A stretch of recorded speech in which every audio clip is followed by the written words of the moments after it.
사도행전 20장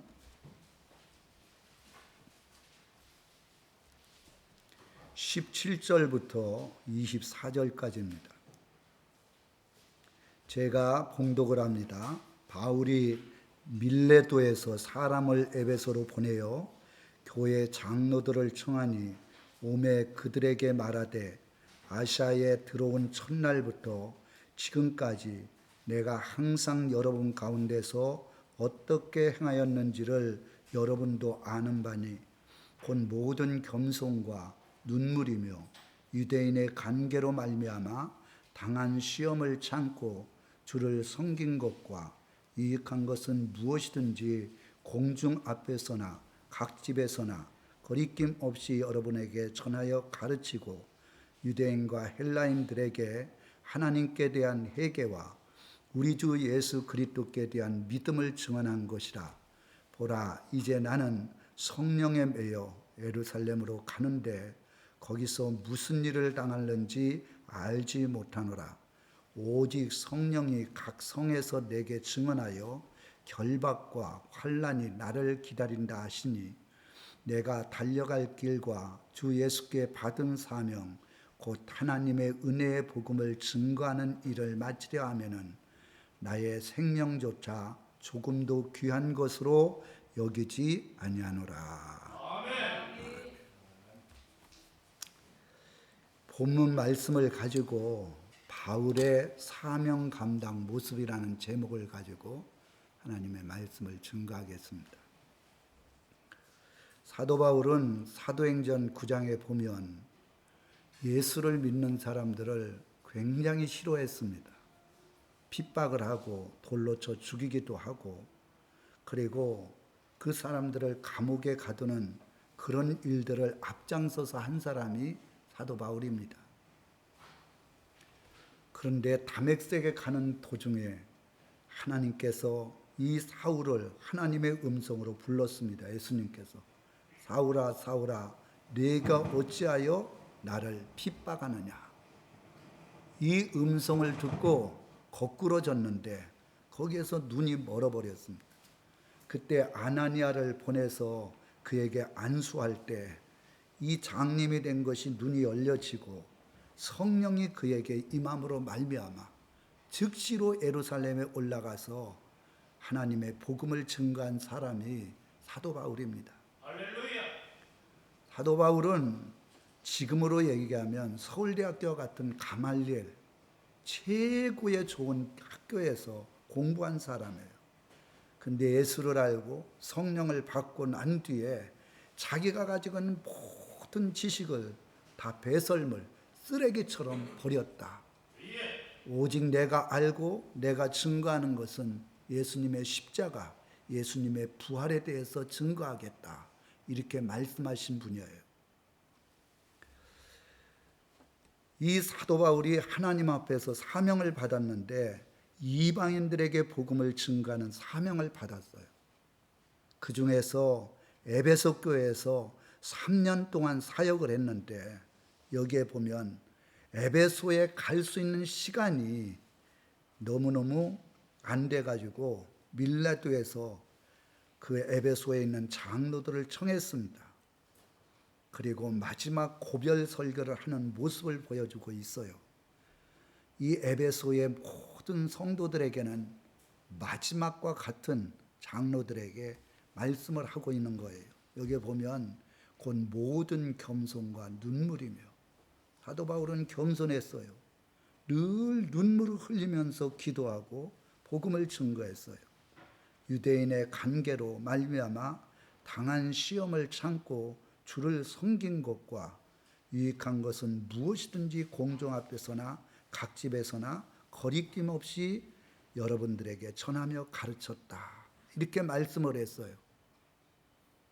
그러니까 사도 바울은 영적으로 성도들에게 유익한 것이 있으면 그것이 무엇이든 간에 성도들의 영적인 유익을 위해서 가르친 분이 사도 바울이에요.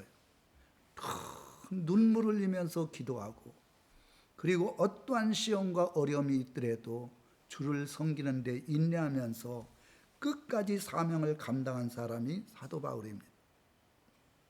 오늘 본 말씀을 통해서 저는 제가 목사로 안수받고 이 사명자로 나섰는데 이 사도 바울에 대한 이 열정, 이 믿음, 그에게 주신 사명을 감당하는 이것을 수없이 되뇌이면서 지금까지 한 40년 가까이 목회하고 있었거든요. 그래서 여러분들도 각자에게 주어진 직분이 있어요.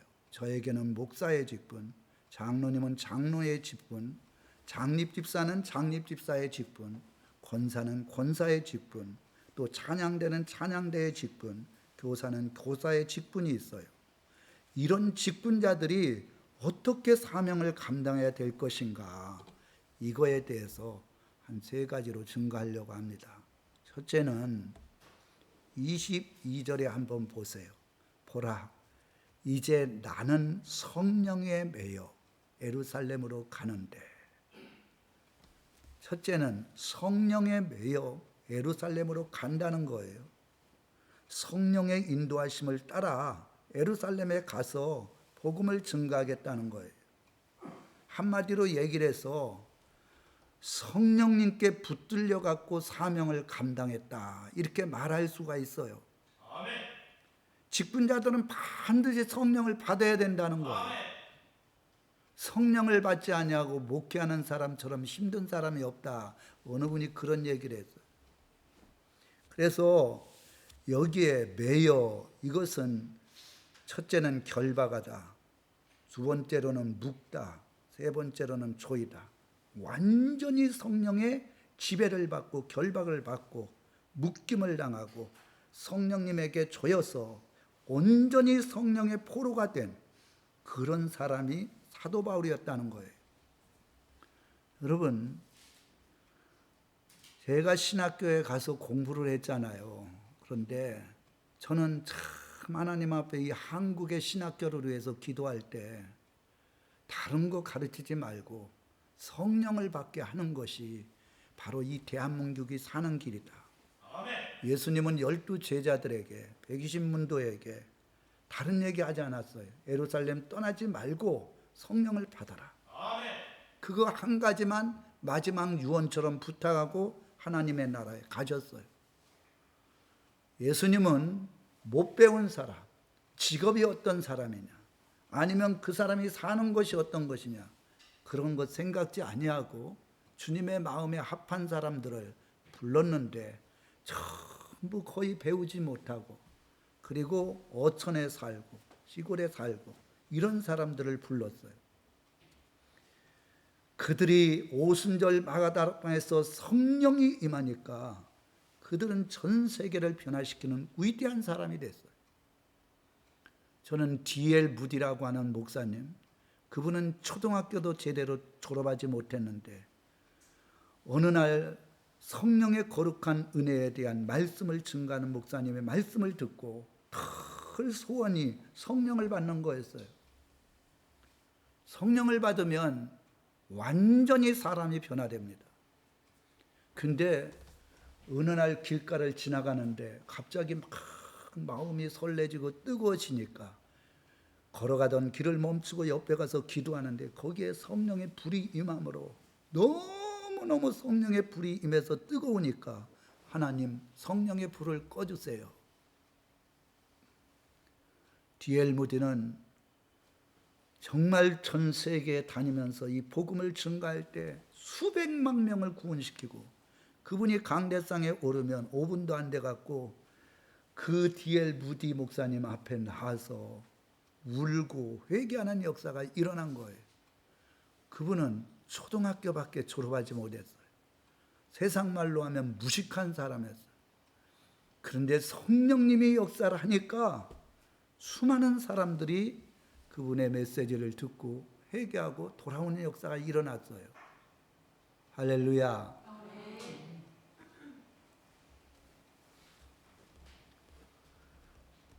12 제자들이 성령을 받고 난 뒤에 기도하지 못하던 그 사람들이 기도했어요. 전도를 생명 바쳐 전도하다가 순교의 자리에 들어갔어요. 능력이 나타났어요. 성령이 임하니까 하나님의 말씀을 거리낌 없이 증거했어요. 사도행전 2장 3장에 보면 베드로 12사도들이 복음을 증거하는데 그 말씀을 듣고 3,000명이 의기하는 역사가 일어났거든요. 이 마지막 때는요, 사람들이 마음이 강팍해져요. 정말 지금 제가 이 세상 바라보면요, 야, 세상이 참 이렇게 죄로 말미암아 완악해질 수가 있나. 24살 먹은 그 조만한 아가씨 참 이쁘게 생겼더라고요. 그냥 무참히 여자를 살해해가지고 그거 다 시신을 뭡니까? 응? 난도질해서 그걸 이것저것 버리고 그래놓고 그거에 대한 죄책감이 별로 없어요. 죄송하다고. 내가 무엇인가 이끌려갖고 그랬다고. 그 무엇인가가 아니라 마귀 사탄에게 이끌려갖고 그렇게 한 거예요. 그분이 예수를 믿었다면, 그분이 성령을 받았다면 그렇게 하지 않았을 건데. 작년에 이태원에서 휠레인 축제가 있었어요. 이 켈트족이 이제 귀신들이 하도 집안마다 자식들마다 역사를 해갖고 괴로움을 당하니까 귀신과 같은 그런 탈을 쓰고 자기도 귀신 편이다. 이래갖고 우리 집에는 귀신이 해코지 못하도록 그 축제를 연 것이 시작이 된 게 힐런 축제예요. 근데 지금 21세기 최고의 지식을 가진 사람들이 탈을 쓰고 그리고 이태원에 모였는데 사람들이 얼마나 많이 왔는지 155명인가요? 그냥 밟혀 죽은 거예요. 요새 성탄절날 사람들 많이 안 모입니다. 주님이 탄생하신 날, 주님이 탄생하셔서 기뻐하시는 날, 그때는 그렇게 많이 모이지 않는데 이 귀신의 축제에 젊은 사람들이 마귀 사탄의 축제에 모여가지고 그것에서 온갖 것을 즐기려고 하다가 그게요 우연히 일어난 게 아니에요. 마귀는 죽이고 그리고 하나님의 진리의 말씀을 깨달지 못하고 멸망하게 만드는 존재예요. 그걸 죽인 존재가 누구냐? 마귀 사탄이 그런 거예요. 이런 얘기하면 어떻게 생각할지 모르지만 그 수많은 사람들이 진짜 죽을 자리가 아니거든요. 거기에서 왜 죽습니까? 깔려 죽은 거예요. 이 마지막 때에 사람들의 삶을 보면 그 힐론 축제에서 축제하는 그 사람들의 모습이 바로 우리 삶의 모습이 아닌가 그렇게 생각을 합니다. 사도행전 6장에 보면 이렇게 말씀을 했어요. 7 집사를 뽑는데 첫 번째는 성령이 충만한 사람. 여러분 직분을 맡기 위해서는 성령의 충만함, 성령을 받은 사람이 돼야 돼요. 지혜가 충만한 사람. 성령을 받은 사람은 하나님의 지혜로 일을 하기 때문에 지혜가 충만한 사람이에요. 그리고 사람 앞에 칭찬을 받는 사람. 성령을 받은 사람은 절대 말 한마디, 행동 거치 하나하나 아무렇게 하지 않아요. 사람들에게 칭찬을 받을 수밖에 없어요. 이런 사람 7명을 세우라는 거예요. 성령을 받지 못한 사람은 한 사람도 없었어요. 거기에는 스데반 같은 순교자가 태어났어요. 그 직분을 임명을 했어요. 그리고 그 7 집사 중에서는 사마리아 지역에 가서 복음을 증거하는데 수많은 이적과 표적의 역사를 나타낸 사람도 있었어요. 집사들도 성령이 임하니까 제자들과 똑같이 권능이 나타나고 수많은 사람들을 전도하는 역사가 일어났고 주님을 위해서 아낌없이 복음을 증거하다가 순교의 자리에 들어간 사람들이 있었단 말입니다. 교회 안에서 직분을 받던 분들이 성령을 받지 못하고 인간적인 의지로 자기의 명예를 가지고 직분을 감당하다 보니까 교회에 엄청난 문제가 일어나는 거예요. 이거는 교회의 유익이 아니라 목회자와 대립이 돼갖고 이 교회에 수많은 영혼들이 마음의 상처를 당해서 떠나가는 사람들이 많이 있단 말입니다. 왜 그렇습니까?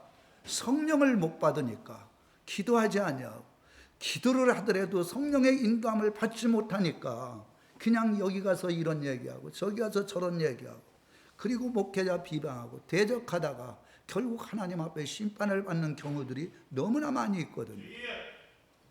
여러분, 우리 교회 직분자들은 성령 받고 성령의 충만한 은혜 가운데서 직분을 감당하시기 바랍니다. 베드로전서 여기에 보면 4장 11절에 5장 11절에 보면 말을 하더라도 성령의 인도하심을 따라 말을 해라. 항상 말하기 전에 또한 사람을 만나기 전에 하나님 앞에 기도하라는 거예요. 절대 이 말을 통해서 시험되는 사람이 없도록 마음속에 상처받는 사람이 없도록 성령님께서는 사람들의 마음에 상처를 받는 말을 하지 않도록 해요. 봉사하는 것도 정말 주의 성령님이 주시는 능력의 세임으로 기쁨으로 봉사할 수 있도록 기도할 때에도 진짜 성령의 능력으로 기도할 수 있도록 그리고 사랑을 행하는 것도 섬기는 것도 성령의 인도하심을 따라서 사랑으로 섬기며 기도하고 사랑하는 마음을 가질 수 있도록 성령 안에서 봉사하는 사람은 원망불평을 하지 않아요. 오히려 그것을 뺏길까 봐 더 열심으로 충성하고 열심히 충성해도 이건 내가 한 것이 아니라 하나님의 은혜 안에서 했다고 하는 그런 믿음의 고백을 하는 거예요. 이런 교회가, 이런 성도가 성령 안에서 아름다운 모습의 교회요, 성도라고 할 수가 있어요. 여러분, 예수님께서 성령을 받고 사역을 했어요. 30년 동안은 육체의 일을 했어요. 어떤 분은 이런 얘기를 해요. 어떻게 목사가 직업을 가질 수 있느냐. 예수님은 하나님의 아들이에요. 하나님의 아들이 오셔갖고 한 일이 뭐냐. 목수의 일을 했어요. 목수의 일. 그것도 직업 26개 중에 24번째인가 직업이 안 좋은 게 목수였어요. 목수를 해서 자기의 남동생만 해도 4명인가 5명이 돼요. 여동생도 있으니까 어머니까지 거의 10명은 그분들을 모시기 위해서 그분들을 참으로 가정을 잘 이끌어 나가기 위해서 얼마나 열심히 일했겠어요. 하나님이신 그분이 육신으로 오셔서 열심히 일했어요. 왜 주의 종이 일을 못합니까? 주의 종 전무하게 한다 그래도 요새 개척교회 어느 분이 와서 그런 얘기를 하더라고요. 80%가 재정이 안 되니까 사모님도 그렇고 목사님도 그렇고 부업을 하고 있다는 거예요. 앞으로 가면 갈수록 더하죠. 빈익빈 부익부 큰 교회들은 더 사람들이 몰려갖고 재정적으로 남아 돌아가지만 개척교회는요 사람이 있다가도 다 시험 들어서 떠나는 때가 이 마지막 때거든요. 그래서 참 요새 저는 개척해 갖고 교회가 부흥됐다, 교회가 하나님 아버지 앞에 성령의 거룩한 능력 안에서 잘 된다, 그런 얘기를 들어본 적이 거의 없어요. 그런데 성령이 역사하면 분명히 그것에는 하나님의 역사가 나타날 줄 믿습니다. 초대교회 120명은 다 성령을 받았어요. 성령을 받은 그 교회가 3,000명으로 5,000명으로 수만 명으로 부흥됐어요.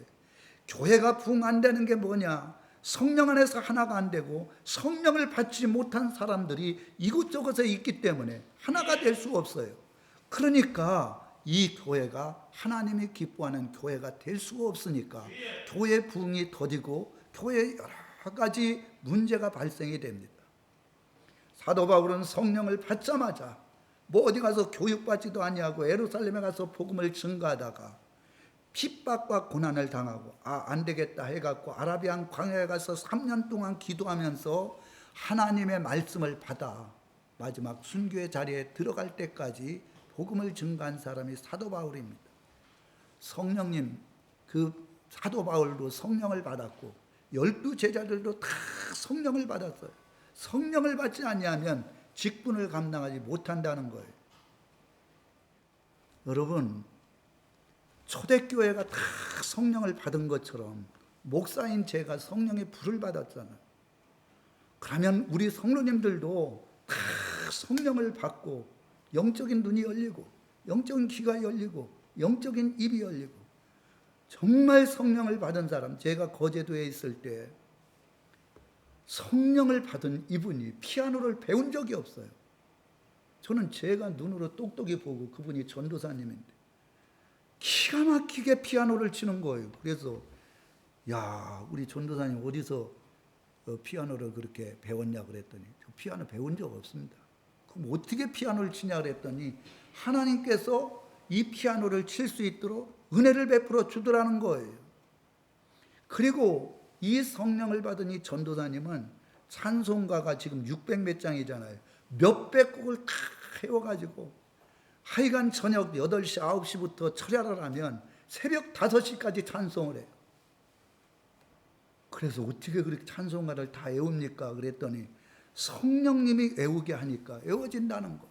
밤새 내내 피곤하지도 않고 피아노도 치고 그리고 하나님 앞에 기도를 밤새 내내 할 수 있는 게 그 인간의 힘으로 되는 게 아니거든요. 우리 직분자들은 성령을 받고 찬양대도 하고 교사도 하고 권사님도 하고 장로님도 하고 그래서 이 교회가 성령으로 하나 되면 빈자리가 채워지는 역사가 일어날 줄 믿습니다. 두 번째로는 여기 보면 23, 4절에 보세요. 그게 보면 오직 성령이 각성해서 내게 증언하여 결받고 환난이 나를 기다린다 하시나 내가 달려갈 길과 주 예수께 받은 사명 하나님의 은혜의 복음을 증거하는 일에는 이랬어요. 환난이 기다려도 나에게 주신 사명을 마치려 한다. 이렇게 말을 했어요. 내가 직분 감당하는 일에 있어서는 고난이 와도 환난이 와도 절대 이 고난과 환난이 이 직분 감당하는 것을 방해할 수 없다. 이렇게 생각했다는 거예요.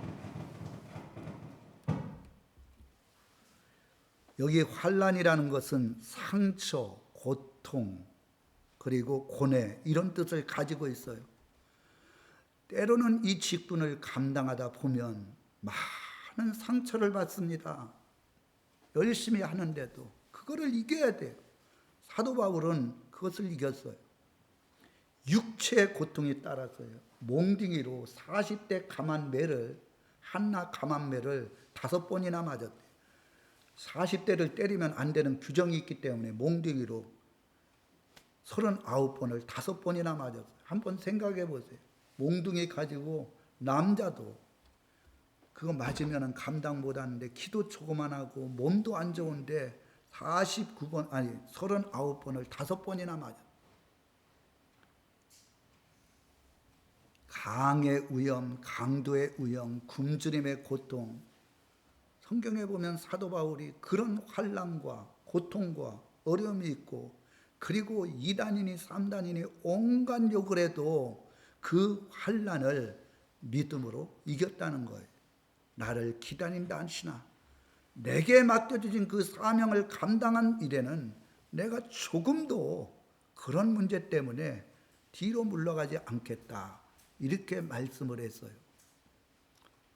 교회 안에서 직분을 감당하다가 여러 가지 말들이 있으면 상처를 받고 떠난 분들이 이곳저곳에서 많이 있어요. 또 힘들면은 이것을 할 수 없다고 얘기하는 분들도 많이 있어요. 저는 하나님은 분명히 살아계시거든요. 직분을 감당하면 하나님께서 능력의 새 힘을 주셔요. 제가 항상 기도가 그래요. 제가 언제 은퇴할지 모르지만 은퇴하는 그날까지 하나님 건강 달라고. 이 걷는 것, 말하는 것, 생각하는 것, 치매 걸리지 않고 고혈압 예수의로 물러가고 정말 죽는 그 순간까지 어떠한 환난과 고난이 있더라도 사명 감당할 수 있도록 그렇게 기도합니다. 예배당 2번 짓고 개청 6번 했어요. 그 말 듣기만 해도 어떻게 사역을 했는지 정말 다시 뒤돌아서 제가 제 삶을 살아라면 할 수 없을 정도로. 예배당 짓는 건 쉬운 게 아니에요. 그렇지만 그 환난 속에서도, 그 고난 속에서도 오직 주님 바라보고 하나님 나라의 아름다운 상급을 바라보고 믿음으로 살아왔어요. 도산 안창호 선생, 우리 민족의 지도자입니다. 독립운동가입니다. 위대한 신앙입니다. 이분의 좌우명은 거짓말을 하지 말라. 농담일지라도 거짓말을 말하지 말라. 이것이 좌우명이에요. 절대 거짓말하지 않는다. 농담일지라도 거짓말하지 않는다. 그가 독립운동을 할 때 동지 중에 한 명이 아들 16살 먹은 아들이 생일이 있다 그래갖고 내가 그 자리에 참석하겠다 이렇게 약속을 했어요. 근데 이것을 일본 경찰이 사전에 탐지를 해가지고 그 동지 집 주위에 경찰을 배치해 놨어요. 근데 안창호 선생은 그것을 알고 있었지만 분명히 그 집에 참석을 하면 체포될 줄 알고 있지만 이렇게 얘기를 했어요. 어른이 아이에게 약속을 했는데 어른이 약속을 지키지 않으면 아이들이 어른의 무엇을 본받을 수 있겠는가. 그리고는 참석했다가 체포돼 갖고 엄청나게 감옥에 가서 고통을 당했어요. 제가 이 안창호 선생을 생각하면서 참 위대한 신앙이냐 이분은. 한 번 말을 했으면 그것이 엄청난 환난과 고통이 온다 할지라도 지키는 자가 되어야 돼요. 특히 직분을 맡은 자들이 장로님, 장립지사, 권사 다 두 손 들고 목사와 하나님 앞에서 뭐 합니까? 선서를 합니다. 이 교회에 충성하겠다고. 근데 그것을 지키는 사람이 얼마나 있어요? 하나님 앞에 거짓말하고 직분을 받기 위해서 거짓말하면 하나님께서 그 인생에 은혜를 주겠습니까? 절대 거짓말을 하지 마라. 농담일지라도 거짓말하지 마라. 한 번 말을 뱉었으면 그것이 나에게 해가 되고 고통이 되더라도 그것에 대해서 책임지는 자가 되라. 그래서 아마 이 안창호 선생이 훌륭한 민족의 지도자 그리고 훌륭한 신앙인, 훌륭한 독립운동가가 되지 않았나 이렇게 생각을 합니다. 우리들에게 주신 직분은 특별히 하나님이 우리를 충성되게 여겨서 귀한 직분 주었어요. 여기에 어려움이 있고 고난이 있고 환난이 있다 할지라도 끝까지 믿음으로 승리하시기를 주님의 이름으로 축원합니다. 마지막으로 한 가지 보면 이래놨어요. 우리 24절에 한번 보세요. 내가 달려갈 길과 주 예수께 받은 사명 곧 하나님의 은혜의 복음을 증거하는 일을 마치려 하면은 나의 생명조차 조금도 귀한 것으로 여기지 아니하노라. 세 번째로는 복음 전파 후에 생명까지 내놓았다. 순교적 각오로 사명을 감당한 거예요. 여기지 이래놨어요. 여기지 아니하노라. 생명조차 조금도 귀한 것을 여기지 않으나. 이거는 말하다, 생각하다, 계산하다. 그러니까 여기지 아니하노라. 말할 필요도 없다는 거예요. 생각할 필요도 없다는 거예요. 계산할 필요도 없다는 거예요. 주님이 나를 위해서 죽었으니까 내가 이 복음을 증거하다가 사명을 감당하다가 내가 주님을 위해서 죽는 건 생각해 본 적이 없다는 거예요. 그냥 죽겠다는 거예요. 계산하지 않겠다는 거예요. 뭐 이런 말 저런 말 변명하지 않겠다는 거예요. 사도 바울은 황제 앞에 가서 복음을 증거하고 그리고는 황제를 통해서 단두대에서 칼에 목 잘림을 당해서 순교의 자리에 들어간 분이에요. 12 제자들 베드로는 로마에서 거꾸로 십자가에 달려 순교했어요. 안드레는 헬라에 가서서 X자 형 거기에 가갖고 순교당했어요. 야고보는 예루살렘에서 복음을 증거하다가 헤롯에게 목베임을 당했어요.